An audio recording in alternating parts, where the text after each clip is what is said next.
Well, recently the Navy Chief awarded 13 gallantry medals to Navy personnel for bravery during Operation Sankalp in the Red Sea and Arabian Sea last year.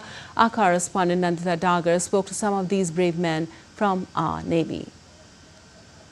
This was a massive operation both in terms of scale and in terms of area.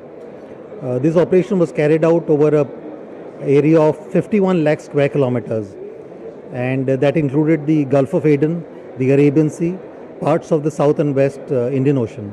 And it was unprecedented, this kind of operations. 21 ships deployed, about 5,000 personnel.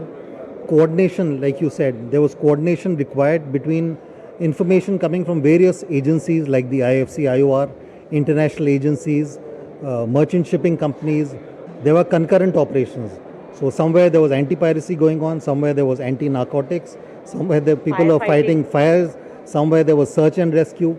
Also, we did a Marcos airdrop at 2,500 kilometers from the Indian shores, which was perhaps for the first time, and that required extensive coordination. So this was an operation, a hostage rescue situation, wherein there was a vessel called fishing vessel Umari. It was hijacked. For 3 days it was under the control of pirates. There were 20 people on board. One was killed to create fear among the crew, and there were 7 pirates, all Somali. The hijacking took place somewhere near the equator. So we were 8 of us, and we did not have a backup boat. So we closed in, and thereafter we started shouting at the crew to stop the vessel.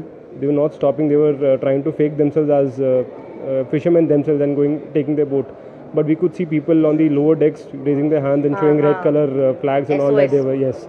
So then we closed in, and we started shouting at them to haul the vessel. It took about almost 10-15 minutes, and they were under the influence of drugs. We were able to climb onto the boat. We overpowered all the pirates, and we got all the hostages upstairs, and then we started searching the boat. We found arms and ammunition with them. 6th of March 2024, I was the detachment commander of the helicopter on board INS Kolkata, and we were deployed in the Red Sea, man.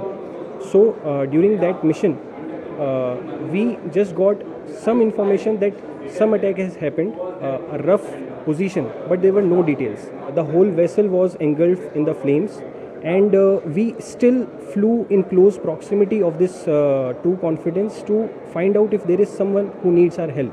But it was very evident that no one would have survived on board. So in my helicopter, I evacuated 8 personnel, ma'am.